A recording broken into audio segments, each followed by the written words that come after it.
अंतिम के 15 दिन में केमिस्ट्री का एक ऐसा रिवीजन करो जिससे आपको इतना से इतना मार्क्स आ सकते हैं, और फिक्स है कि आएंगे ही आएंगे, क्योंकि ये बहुत ज़्यादा अच्छा रिवीजन है, बहुत इफेक्टिव रिवीजन है। और आप वीडियो देखो, खुद पे खुद पता चलेगा कि हाँ भैया, आप जो ये बताए हो स्टेप बाय स्टेप बहुत बेटर है, बहुत बेस्ट है। ऐसा physics, chemistry, mathematics, Hindi, English सब पे आने वाला है, ठीक है। तो आपको बता रहा हूँ यहाँ कि भैया, पहले फिजिक्स आ चुका होगा वीडियो, अब केमिस्ट्री पे आते हैं। केमिस्ट्री का इफेक्टिव रिवीजन कैसे हो सकता है, इफेक्टिव रिवीजन बोले तो भैया अच्छा वाला रिवीजन कैसे हो सकता है, उस पर फोकस करते हैं। तो सबको पता है कि भैया 15 दिन बचे हैं, बच्चे बोलेंगे हाँ ये तो पता है 15 दिन बचे हैं, यही तो प्रॉब्लम है कि 15 दिन बचे हैं। 70 मार्क्स के होते हैं, इतना पता है। 35 मार्क्स ऑब्जेक्टिव होते हैं, 35 मार्क्स सब्जेक्टिव होते हैं। बच्चे बोलेंगे इतना तो पता है हमें। उसके बाद आप पहले ना सब्जेक्टिव की बात करते हैं, उसके बाद ऑब्जेक्टिव के आएंगे, ठीक है। तो सब्जेक्टिव में कैसे रिवीजन करना है आपको, तो पहले तो आपको रिवीजन कर लेना है, क्विक रिवीजन मतलब फास्ट रिवीजन। किसका? जो मोस्ट इंपोर्टेंट टॉपिक्स है, जो आपने पढ़ा है, ठीक है। जो स्टूडेंट पढ़े हुए हैं, ठीक है, उनको क्या करना है कि मोस्ट इंपोर्टेंट जो टॉपिक्स है, जो मोस्ट रिपीटेड टॉपिक्स है, जो टॉपिक्स बार बार पूछे जाते हैं, जो फेवरेट टॉपिक्स है, उन टॉपिक्स का क्या करना है भैया, फास्ट रिवीजन करना है। यहाँ पे क्या करना है, फास्ट रिवीजन करना है। क्या भैया, फास्ट रिवीजन, ठीक। बच्चे बोलेंगे क्या है भैया, ये किनका रिवीजन प्लान है, देख लो, ठीक है। मुस्कुराओ पहले, उसके बाद आते हैं। मेन फोकस आपको फिजिकल पे करनी है। बच्चे बोलेंगे फिजिकल पे क्यों? क्योंकि फिजिकल जो होता है थ्योरी बेस्ड होता है, ठीक। इसमें ज्यादातर थ्योरेटिकल क्वेश्चंस पूछे जाते हैं, डिफिनेशन टाइप के क्वेश्चन होते हैं, इसलिए मेन आपका फोकस क्या होना चाहिए, फिजिकल पे होना चाहिए, ठीक। मैंने जो क्वेश्चन गेस करवाया है उस क्वेश्चन को आपको कंप्लीट कर जाना है, क्योंकि उसमें से आने के चांसेस बहुत ज्यादा है। क्योंकि वो जो क्वेश्चन है वो मोस्ट जो फेवरेट टॉपिक्स हैं उससे क्वेश्चन उठाए गए हैं, और बहुत बेस्ट बेस्ट क्वेश्चन है। तो मैंने जो क्वेश्चन गेस करवाया उसे आप कंप्लीट कर जाना। खुद से लिखने का आपका प्रैक्टिस होना चाहिए, किसी भी क्वेश्चन के खुद से लिखने का प्रैक्टिस आपको करना होगा सब्जेक्टिव में, ठीक है। वो कब होगा, रूम पर आपको करना होगा, डायरेक्ट एग्जाम हॉल में जाओगे तो प्रॉब्लम हो सकती है, ठीक। ऑर्गेनिक में पॉलीमर कंप्लीट कर लेना। केमिस्ट्री, ये क्या लिख दियो भैया, CIF नहीं, CIEL, ये कौन सा वर्ड है, ये कोई वर्ड नहीं है इसका। देखो इसका मतलब होता है केमिस्ट्री इन एवरीडे लाइफ। बच्चे बोलेंगे ये आपने बनाया है क्या? हाँ हमने बनाया है। Chemistry in everyday life complete कर देना, और बायोमोलिक्यूल्स कंप्लीट कर देना। बच्चे बोलेंगे कि भैया इसी को क्या कंप्लीट करे, क्योंकि ये जो 3 चैप्टर्स है ऑर्गेनिक के, ये जो थ्योरी बेस्ड होते हैं, डिफिनीशन बेस्ड क्वेश्चंस है,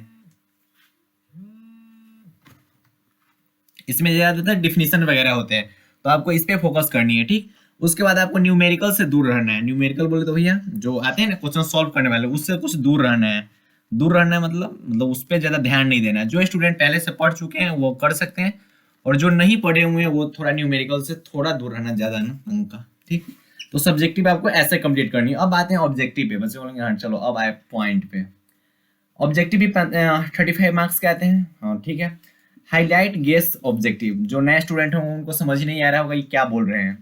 हाईलाइट गेस ऑब्जेक्टिव का मतलब क्या हुआ कि जो आपको मैंने बताया था कि भैया ऑब्जेक्टिव ऐसे ऐसे कंप्लीट करनी है गेस से, और जो ऑब्जेक्टिव उस वक्त आपको लगा होगा कि ये नया है और नहीं हुई होगी उस सबको आप हाईलाइट कर लिए होगे, मतलब इस टाइप का है ना। उस पर कुछ ऐसा बना दिए होगे चित्र, या फिर किसी का नाम लिख दिए होगे ताकि आपको पता चले कि हाँ कि ये हमें नहीं आता था। तो उसी ऑब्जेक्टिव्स को आपको देखनी है, मतलब हाईलाइट जो ऑब्जेक्टिव्स है उनको देखनी है, ठीक। उसके बाद क्वेश्चन बैंक के जितने भी ऑब्जेक्टिव है उसको आपको देख जाना है। बच्चे बोलेंगे ये क्या क्या बोल रहे हो यार, बेटा जो बोल रहा हूँ सुन लो, बहुत बेटर है। तो क्वेश्चन बैंक का ऑब्जेक्टिव आपको देख जाना है। उसके बाद न्यूमेरिकल से दूर रहना है। बच्चों बोलेंगे न्यूमेरिकल कौन सा जड़ है उससे दूर रहने के लिए बोल रहे हो, क्योंकि न्यूमेरिकल तुम जाओगे सॉल्व करने, आप अगर पढ़े हुए चैप्टर अगर पूरा फुल पढ़े हुए तो आप सॉल्व कर सकते हो, और जो नहीं पढ़े हुए वो जाएंगे सॉल्व करने, उनको समझ नहीं आएगा कि हो क्या रहा है। उनको समझ ही नहीं आ रहा है कि हम केमिस्ट्री पढ़ रहे हैं, फिजिक्स पढ़ रहे हैं या फिर आर्ट पढ़ रहे हैं, फिर अब रोने लगेंगे। इसलिए न्यूमेरिकल से बोल रहा हूँ दूर रहने के लिए, ठीक। और जो हाँ जो पढ़े हुए हैं पूरा चैप्टर्स वो न्यूमेरिकल सॉल्व कर सकते हैं, लेकिन जो नए स्टूडेंट हैं जो कुछ दिन पहले से अपना है ना, कुछ दिन पहले वो कोमा में थे, ठीक है।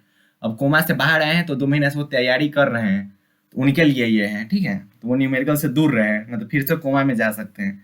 मॉडल पेपर से अपनी तैयारी को चेक करना है। अब बच्चे बोल रहे होंगे कि देखिए आप मेरा बेइज्जती कर रहे हैं, उधर से पंकज भाई बोल रहा होगा कि देख देख विनोद भैया हमारे बेइज्जती कर रहे हैं, तो ऐसा कुछ नहीं है। सबसे बढ़िया है महेश, ठीक है। इसका जो रिवीजन प्लान है ना बेटर रहता है, एक टॉपर वाला बच्चा है। अब आपको क्या करना है, मॉडल पेपर से अपनी तैयारी को चेक करना है। मॉडल पेपर से अपनी तैयारी कैसे चेक कर सकते हो, उसमें आपको ऑब्जेक्टिव सॉल्व करनी है। अब देखो कि 100 ऑब्जेक्टिव में से आप अगर 60 70 इतना अगर कर लेते हो, भैया आप केमिस्ट्री में 100 ऑब्जेक्टिव कब से आने लगे। वो मैंने हिंदी इंग्लिश के लिए बोला है, मैथमेटिक्स के लिए बोला है। केमिस्ट्री में 70 में से अगर आप 40 से 55 के बीच, ठीक है, 40 या फिर 45 से 55 के बीच अगर आप कर जाते हो सही, इसका मतलब है कि आपका तैयारी कंप्लीट है, ठीक है, फिजिक्स केमिस्ट्री का। और मॉडल पेपर का जो ऑब्जेक्टिव है उसे कंप्लीट कर जाना। तो सब्जेक्टिव आपको कैसे करनी है वो लाइन बाय लाइन आपने देखा है, ठीक। ऑब्जेक्टिव आपको कैसे कंप्लीट है वो भी आपने लाइन बाय लाइन देख लिया। न्यूमेरिकल से दूर रहना है, सब्जेक्टिव हो या फिर ऑब्जेक्टिव हो। अगर आप कोमा वाले स्टूडेंट हो तो, और जो पहले से पढ़ चुके हैं उनको कर सकते हैं, न्यूमेरिकल कर सकते हैं। तो ये इस टाइप से अगर आप करते हो तो यहाँ से आप 60 मार्क्स उठा सकते हो, ठीक है। अगर इस टाइप से करोगे तो 60 यहाँ से, और प्रैक्टिकल का लगभग 28 मिल ही जाएगा, ठीक है। अब जोड़ लो, जिसका मैथ स्ट्रांग है वो जोड़ ले। आपने बोला था 80, बच्चे बोलेंगे भैया हम 88 मार्क्स ले आएंगे। भाई जितना ले लाओ, तुम 100 में 102 लाओ, 103 लाओ, तुम्हारे ऊपर डिपेंड करता है। तो ये हो गया केमिस्ट्री का। इसी टाइप से और वीडियो आते रहेंगे जो कि गाइडेंस से रिलेटेड रहेंगे, आपको टिप्स बताए जाते हैं जो कि आप देखो वीडियो और कुछ सीखो उससे। तो पढ़ाई करते रहे। बाय बाय, टेक केयर, जय हिंद प्यारे प्यारे भाई और प्यारी प्यारी बहनों, ऑल दी वेरी बेस्ट।